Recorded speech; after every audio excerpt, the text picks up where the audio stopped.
right? Like, I done ducked shots. Man, I done been shot at, ain't been hit. Like, I don't know how much more chances that I got, right? I did 10 years in prison. I'm able to come out and I'm still put together, right? My mind is still here. It's like, man, I don't know how many more chances I got. And for me to willingly go jump out of a plane, like, I don't know if I'm going to go ahead and try that. And he's like, come on, dude. I say, man, I say, let me think about it. And I remember when I hung up the phone and I said, man, I'm going to call you back and let you know, right? He's like, we're jumping at 12, dude. I said, all right. All right, man. That's funny. I said, all right, man. I remember I had like paperwork and stuff on the and I had my computer up and I had the class. I had my the people that I had just got into the newest cohort. And I remember I looked at the mug shots of these brothers, and one of the brothers was just looking at me like, brother, you know we need this job, brother. Like, you know we need this connection, brother. Like, it just seemed like the picture was just looking at me, right? The brother was on the picture looking at me through the computer screen like, brother, do what you need to do, brother. Go ahead and get that. Go ahead and get that. Go ahead and establish that relationship, brother. I'm like, man, he was pushing me, man. I was like, man, dang. So I called John Bass and said, man, all right, man, let's go. Let's rock and roll, brother. I'll go ahead and get it in with you, man. You know, and I'm like, all right. So he had another person. It was a recovering addict or something like that. The dude, he was coming too, and he was like, man, he coming, he gonna jump too. So he had a couple of us just ready to go jump. And I remember that when we went to the jump spot, it was in Lancaster, and they brought out the paperwork, and the paperwork was like, if something don't happen, and you know, what would you want to do with your organs and stuff like this, you know, like, it's like, man, what the heck kind of questions is this, man? What do you mean? Like, man, you know, and the one brother, he was right next to me, man. We had and I'm just signing stuff at this time. I'm not even there, right? I'm just continuing to move forward, man, step by step. It was no joke, man. So I'm just signing the paperwork, and I'm like, I can't believe I'm doing this. Right. I'm like, and I remember when I was putting on the suit, the little white suit and stuff like that, the little with the stuff on, I'm putting on the suit. I'm like, man, shit. And I'm just putting it on. I remember when I was sitting down in the chair on the bench, and they had other people jumping too, and you could see the plane till you couldn't see the plane no more, right? It was 10,000 feet, so you couldn't even see the plane, and you just seen people just coming through out the sky, and I'm looking at that stuff, and I'm like, man, brothers might have to go ahead and figure out another way about this job stuff, like, because I don't know about this, man. And I'm starting to, like, rationalize in my mind and say, man, hey, if the brother don't know that I'm a solid individual by now, man, surely, like, you know, so I'm trying to talk my way out of it, like, man, you know.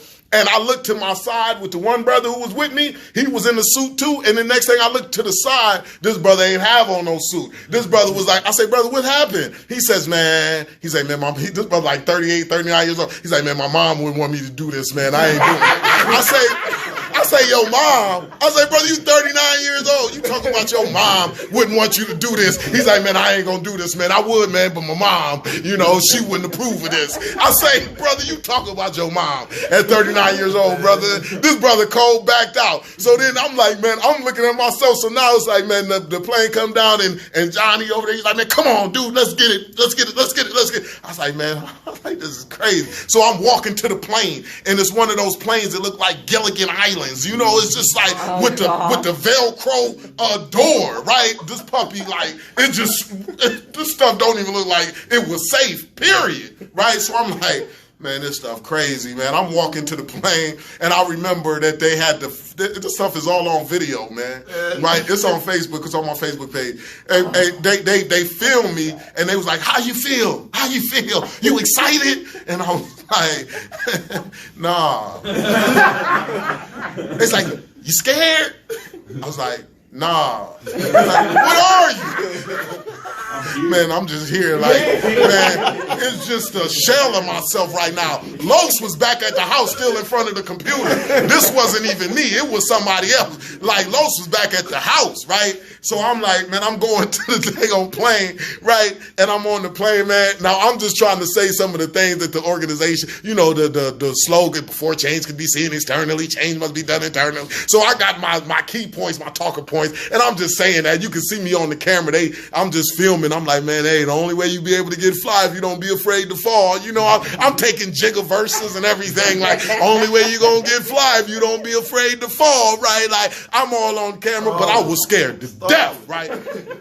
I was scared to death, right? I ain't kidding you, man. Like, we up in the air, we 7,000 feet, and then we 10,000 feet, and then they say, man, let's go, let's rock and roll. And I remember that when, man, they opened that door, that Velcro door, because I had the dude with the parachute on my back, and they opened that door, and I'm like, man, dang, man, this stuff, I'm like, man, heck no. And I tried to go ahead and get my foot out the door. My foot got caught on the door. I'm like, dang, that's crazy, right? I'm like, man, so you can see me on the video negotiating with the person on my back, with the parachute. I'm like, man, no, it ain't a go. It ain't a go. Like, let's go back in. Land the plane. Land the plane. You can see me talking, like, for real. I'm like, man, I copped out to 10. I can cop out to this little flight. Like, I'm copping out. Like, I know how to cop out. I copped out to 10. I'm like, I looked at the prosecutor, the evidence. I'm like, you got the guns? I was like, I cop out. Like, I'm done playing. I took it all the way up to trial, but on the day of trial, I copped out. So what I'm saying is that I got it in me. So I said, man, I can cop out. And I'm about to cop out. Right? I'm copping out. Like, I'm copping out. I'm like, land the plane. He's like, no, you got it, dude. Go ahead, dude. He was just all excited. I was like, man, dang, let me try this once again, man. And I just went on ahead, and I remember I just dipped over like this, and I just fell. And man, right. At first, they was closed like this. And I'm like, ugh. I'm going real fast. My face like this. I'm like, ugh. And then once I'm going fast, I'm like, man, dang. I'm like, in the middle of the air, and this is all on camera. You can see it. My face like this, and I'm in the camera like, yeah, this what we do. This what we do. Yeah.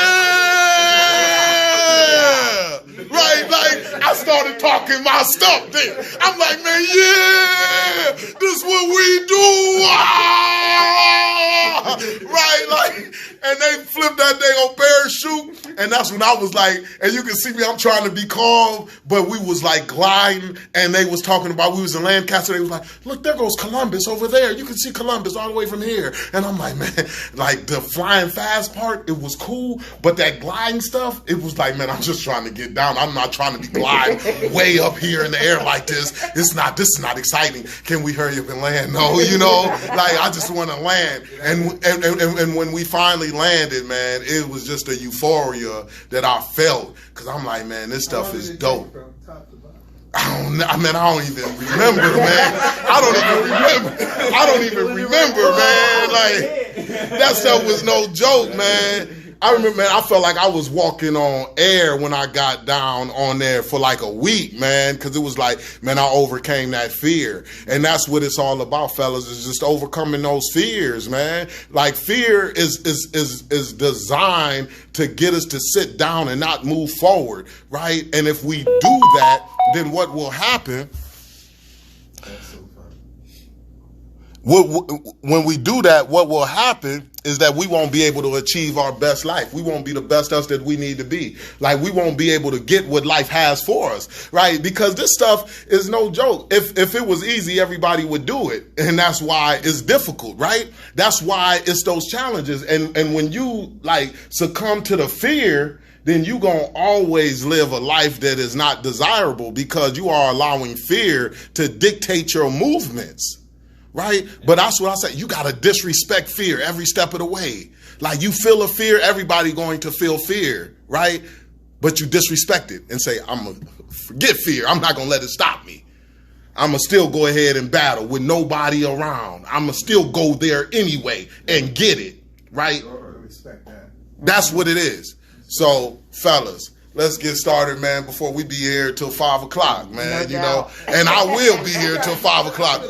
Right, no doubt. I'm telling you, like, I'll get it in. Like brothers, brothers will be like, man, dang, man, we gonna be on Saturday. Like, man, brothers, we'll be here Sunday. We'll be waking up Sunday, still doing class. Like, cause this is what I do, man. Like, I tell you, like, I'll be here. We'll be building all of this time, man, you know. but I appreciate having y'all straight up, man, just to give me the dang on opportunity to be able to give y'all what I got. You know what I'm saying? I appreciate that. This can't happen without y'all being here. You know what I'm saying? Without y'all saying, man, you know what, I'm going to make the commitment and come, you know? So I appreciate that first and foremost, and I want to let y'all know that. You know what I'm saying? But we're going to go ahead and we're going to uncover some things. We're going to get some stuff done, right? It's going to be a beautiful journey. You know, I appreciate you, good sister, for coming, you know, and being a part of it and seeing what we can get put together, man, with developing this mind that we need to have to go at this great responsibility of developing a child. One thing that we understand is what, fellas and sisters?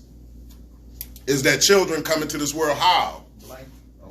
Blank, right? Yeah. They come into this world as a blank board. That means that they don't know how to be, they don't know how to act, they don't know none of that stuff. They are taught how to be, how to act by what? Their environment, right? So then that's what our responsibility is to make sure that we have an environment for them to be able to develop in the best way for them. You know, so then they can be who they were designed to be. I believe that everybody has a purpose in life, right? Because if you didn't, then why would you be here? You know what I'm saying? It's too much that goes into one human being that lets you know that you are important, right? It's too much that goes into one human being.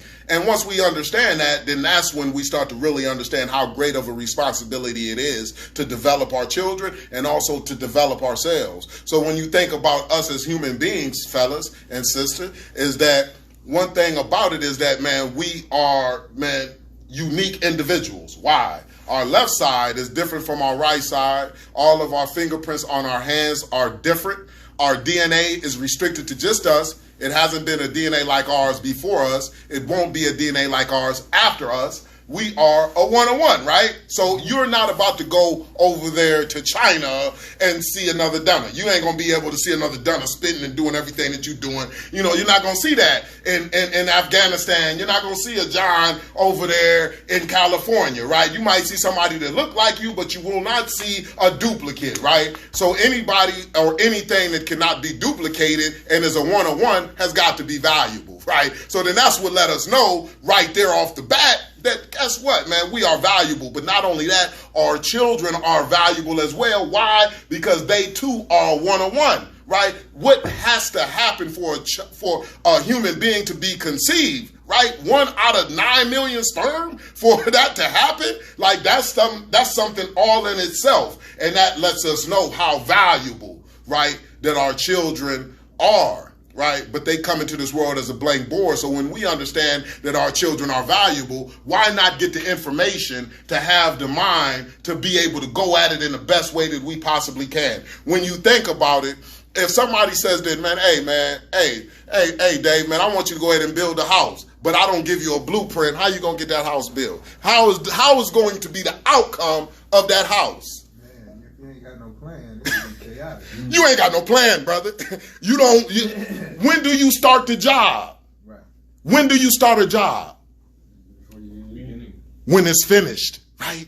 In the mind, right? You start the job when it's finished. You don't start the job and then finish the job. You finish the job in your mind. That's the purpose of the blueprint. That means that I know exactly how the house is going to look. I know exactly the specifications of the house. Before you understand that, before you understand what materials you're going to use, before you understand all of that, you're not going to start the job, right? If you start the job before then it's going to be things that's going to come up that you wasn't prepared for, right? And it's not going to give you your best result. So then that's why we start the job when it's finished in our heads. So now what we are talking about in this parenting piece is that we want to cover the first section, and these first 2 sections is going to be the foundations of parenthood, of fatherhood, of motherhood. I'm gonna say parenthood because we got the sister here too as well, so we don't isolate the sister. So we're gonna say parenthood. So we're gonna say the foundations of parenthood, right? We're going to cover the first 2 sessions. The first session is what? What is my goals as a father? What is my goals as a mother? What is my goals as a parent? That means what type of parent do I want to deliver to my children? How many people have given it some thought about what type of parent that you want to deliver to your children? Compassion. Right.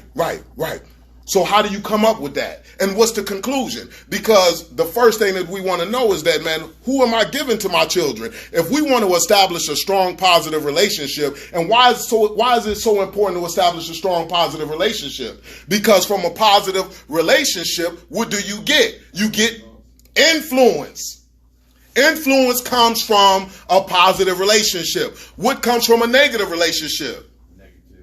Negativity. That means that it's going to be barriers between you and your children. And if it's barriers between you and your children, that means that your children can't access the information that you have. You want your children to be able to access the information that you have. That means that if your children are looking at you and they have established a war inside of themselves in regard to you, it's going to be hell. I tell people, man, strong relationships are paradise. Weak relationships are hell. But it takes work to establish that strong relationship. Y'all get that? It takes work to establish a strong relationship. A strong relationship is reserved for those people who are focused. That means that you got to be focused on getting that done, right? If you're not focused on establishing that strong relationship, you will not just automatically luck up and have one. And the weak relationships is what gives us the most hell. But the weak relationships are so easy because the weak relationships are dictated by what? Feelings. Feelings are what, fellas? Ladies? Emotions. What are they? Happy, sad. They're unstable, ain't they? Ain't feelings unstable? Right. If feelings are unstable, how can I establish a strong relationship if I'm basing my actions on my feelings? That means that when I feel good, I'm going to be good. But when I feel bad, I'm going to be bad. It's going to go up and down. One thing about a strong relationship is consistency. You need to have consistency. The only way that you are going to be able to have consistency is what? Is if my mind dictates my behavior. But if my feelings is dictating my behavior, then what is going to happen? I'm going to be unstable. So when my children look at me, they're going to be like, I don't know who to get today. Guilty.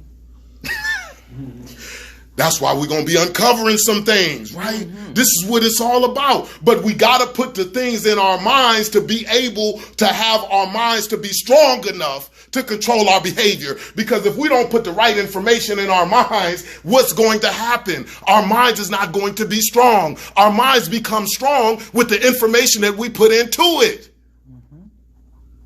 Mm-hmm. I'm reading, whatever. I'm in conversation, whatever. I'm looking at YouTube videos, whatever. All of that is feeding the mind. Because I need my mind to be strong enough to dictate my behavior. So when we're thinking about establishing a strong relationship with our children, we want to make sure that we are serving the relationship between us and our children with our minds. Because if not, then we are going to, run through our relationship and it's going to be weak if we are allowing our feelings to dictate our behavior. So this is what it's all about. So the first place that it starts at to establish a strong positive relationship is determining what type of parent do I want to deliver to my children. So I'm letting my children know off the rip that, I'm so invested into you that I'm really giving it some thought about how I'm going to interact with you, what type of individual that I'm going to give to you, because I'm not going to give you just any old father because I don't want you to be any old adult. I'm not just going to do any old thing because I don't want you to be any old person. I don't want you to end up in any old place. So I'm going to be so focused on the individual that I'm giving you. You get the best version of myself that I can possibly muster up. I'm so serious about my children. I got 3 children, 3 children's mothers, but I got a solid relationship with all of my children. I got my son 5 days of the week. He goes to his mother on the weekends, the 12-year-old. I got my daughter week on, week off. We alternate. My son, when he was 10 years old, he came over here with me. I raised him till he graduated from high school. He went on to do his thing. I just closed on a house in Pickerton right now. It's me and my children. It's no joke, fellas. My children, my children, thanks, John. My children, they matter to me. So much. So then that's why I want to make sure that I'm delivering to them the best version of myself that I can possibly muster up, because I don't want to shortchange them. I don't want to I don't want to give them less than what I can. I want to give them the best that I can. Only thing that is required is for you to do your best. Only thing that is required is for you to give your all. If you are not giving your all, then that's where the problem exists at. But we just got to ask ourselves, are we doing our best? Are we giving our all? Not giving less than your all, not asking you to give more than your all, not asking you to do more than your best. We just asking you to do your best. But we got to make sure that we are doing our best. We are giving our all when it comes to our children. And then when we do that, now we can expect our children to be successful. I'm not saying wish our children to be successful. I'm talking about expect it. Because of the work that we put in, the sacrifices that we have made to get that done. So it starts with understanding what type of father, what type of mother are we delivering to our children? So this is what this is going to uncover, and I'm excited about this all the time, right? So how do we come to that conclusion, right? The first thing that we got to do to come to the conclusion on understanding what type of father, what type of mother, what type of parent that we are going to deliver to our children, the first thing that we must do is what? We must reflect. Where should we reflect to? Ourselves. When we was kids. Yes. Good one, eh? Absolutely. So you reflect back when you were a child, right? How was it with you and your parents or the people that brought you up? When you was interacting with your parents, how did you feel as a child, right? So now what you want to do is you want to reflect on your past. That means that you reflect on the positive interactions that you had with your parents when you were growing up that left some positive feelings inside of you.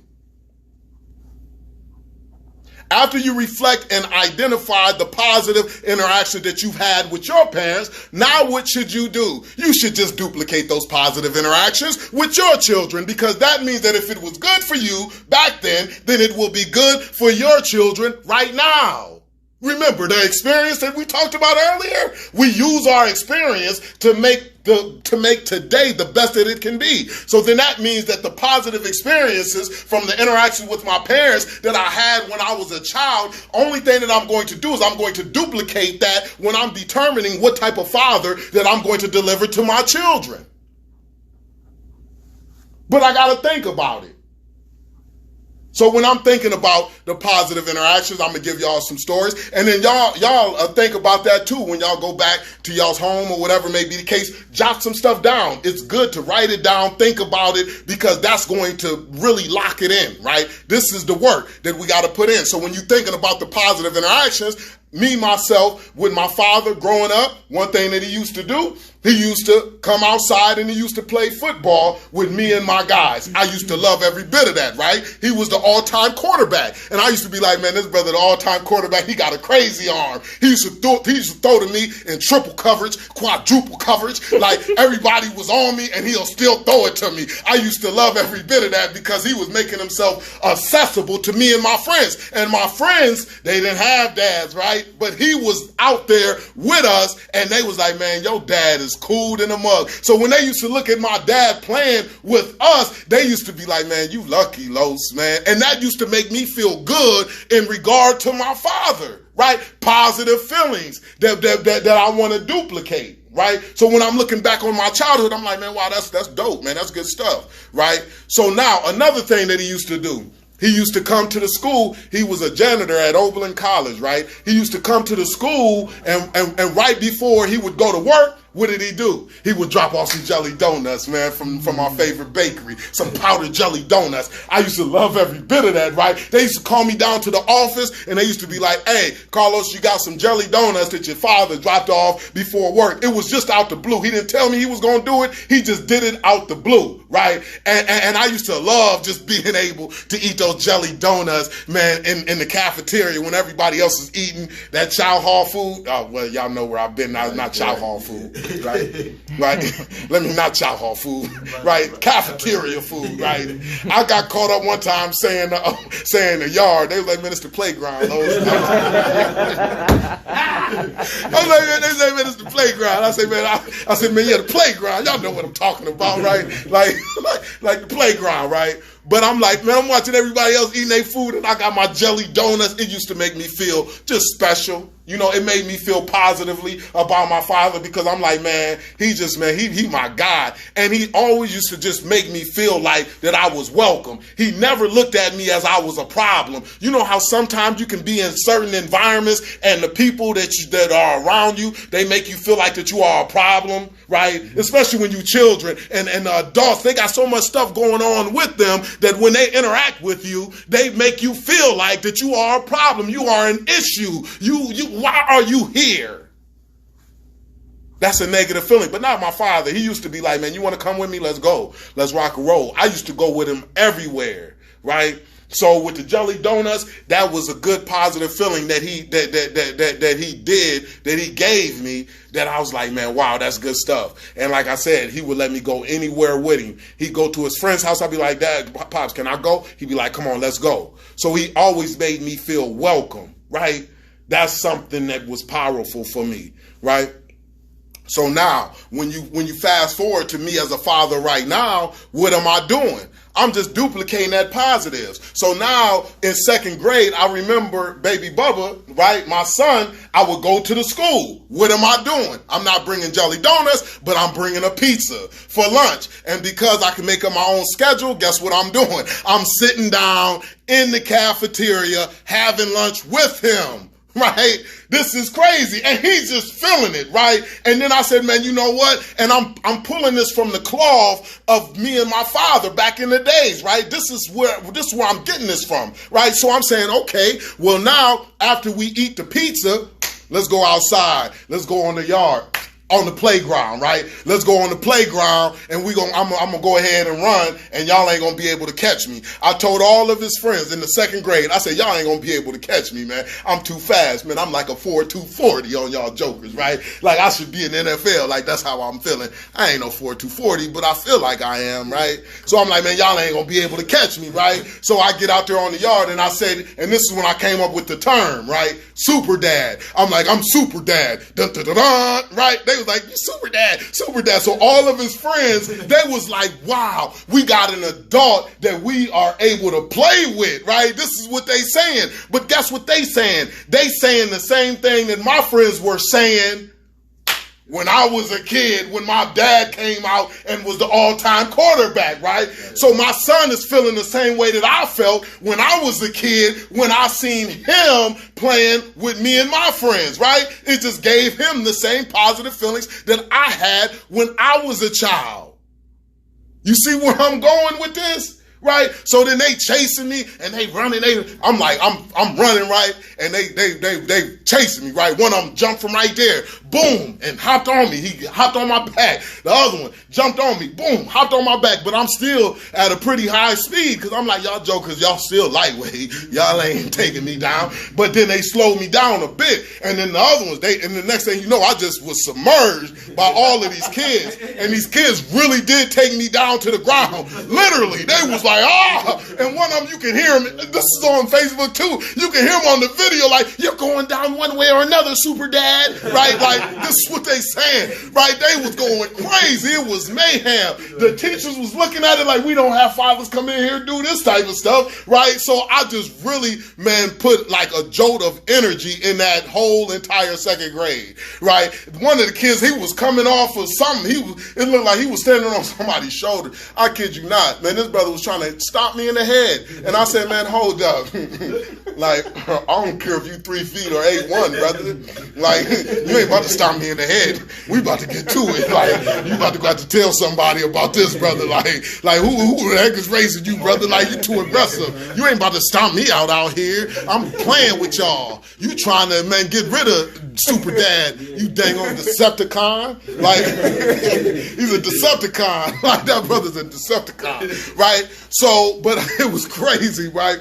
But after that, I remember my son was saying that, man, after I left, he was like, man, they was just still excited. They was talking about it all day. I remember my son, he says, man, he's like, man, about like in the 5th grade, one of the students was like, man, where's Super Dad at, man? When's Super Dad coming back through? So they just talking to him about Super Dad, and it made him feel a certain type of way because, of course, man, he was even more popular now because he had to connect. He had to connect to Super Dad. I was the connect. And he like, man, hey, I got to connect. Super Dad, I could call up Super Dad. You know, Super Dad can rock and roll with us, right? Like, you know, I know y'all bad, man, but Super Dad can rock and roll with us. So it made my son feel a certain type of way. Remember, what am I trying to do? Is establish a strong, positive relationship. The way that we establish a strong, positive relationship is making sure that we are having positive interactions with our children, producing the positive feelings. I'm intentional and deliberate about what I'm doing. I'm not just guessing. I'm going back on my past and I'm giving my children the same things that I've been given. Right? So I did the pizza, I did the playing with them and everything. That stuff was phenomenal. Same thing with my daughter. I go outside with my daughter. I go to the little playground when my son is doing practice, and I go to the playground with my daughter. Guess what? She's calling me to the playground and be like, hey, Dad, can you be the lava monster for me and my new friends? Right? She done just found some new friends, and she's like, be the lava monster. And I'm running and chasing my daughter and her friends over the playground like, lava monster. I'm jumping on the stuff like that. I'm sweating, right? I'm doing all of that. I'm just getting all the way into it. But I do that. Why? Because I'm tapping into what my father gave me back when I was a child. I'm just duplicating the behavior. And my daughter, when she looks at me, she says, that's my dad. And her mom be like, man, you ain't no joke, man. Like, you got a strong relationship. And she's saying about our daughter, man, we raising a strong child, right? But the way that we raising that strong child is why? Because we are focused on establishing a strong, positive relationship, because that's how you get the influence that you desire, right? So when you think about your childhood, throw some things out there, some positive things that happened when you was a child with you and your parents. It could be some stuff like, man, you know, hey, man, they just, man, popped up and they said, we going to McDonald's today. And you felt good about that. We going to Chuck E. Cheese today. You felt good about that. What are some positive things that you can remember, you know? My mom played Nintendo with me. We beat Mario. Good. There to go. There you go. So now, fast forward to today, what do you do? Oh, I'm playing Fortnite. There you go. There you go. And be intentional about it, right? Be intentional about it and say, man, you know what? I'm going to make sure that I play Fortnite with my children, because I remember how it felt when mom played Mario with me on Nintendo. You see what I'm saying? So now it puts us in a place to where we just ain't guessing. So often we just guess and we just hoping that it ends out right. We don't want to hope that the wind blows us to our destination that we want to be in. We want to set our sail to make sure that we get there. Most definitely. Right? Like, I'm not trying to hope that the wind is going to blow me there. People don't wander to the top. You got to be focused and intentional and deliberate to get to the top. Dedicated. Definitely consistent. If you're not just going to wander there. Because somebody else is going to be focused and intentional about putting you in places that fits their objective. Most definitely. They're going to be like, that brother's a wanderer. Let me go ahead and do something with him because he's valuable. Yeah. Chess, not checkers. No doubt. So this is what it's about. Making sure that we are intentional about what we are doing when we are interacting with our children. If we are going to establish that strong, positive relationship, remember, everything about this class is going to be on establishing a strong, positive relationship, because that is what is paradise. Once we get that, fellas, ladies, we will have the influence that we desire, and we can give our children everything that we got. All of our experience. That means that they will be having access to our experience at a young age. Because we have the influence. Because we've established a strong positive relationship. And it starts with what? It starts with us understanding what type of parent are we delivering to our children. So now once you look at the positive interactions that you had, what you think the next thing is to do? You got to go to the negative. Why is it so important to go to the negative interactions that you had with your parents when you was growing up? Balance. Yeah, address it. Understand it. Because what can happen? Repeat it. Yeah. Have you ever seen people who say, man, I was screamed at when I was a child. I was talked down to when I was a child. They labeled me. They said that I was stupid. They said that I was dumb when I was a child. When I couldn't figure things out, they made me feel like that I was just terrible, right? And what do parents do who said that it was done to them, to their children? You could go into their household and they're doing the same thing. They are screaming at their children the same way that they have been screamed at. Why does that happen? It happens because you don't take the time to identify the negative. You got to identify the negative and then you must resist the negative. If you don't identify the negative, and that's why I encourage y'all brothers, when y'all go back into y'all's alone time, man, write that stuff down because that will put it in the front of your mind.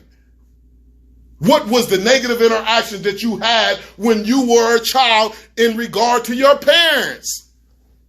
Write it down, each one, because what you are trying to do is make sure that they don't surface into your parenting. Because if it was poison for you and it made you sick, surely it's going to be poison for your children and it's going to make your children sick as well. It's going to sicken the relationship just like it sickened the relationship with you and your parents. So we got to be intentional about identifying the negative and then resisting that negative. What does that look like, fellas? So I can see somebody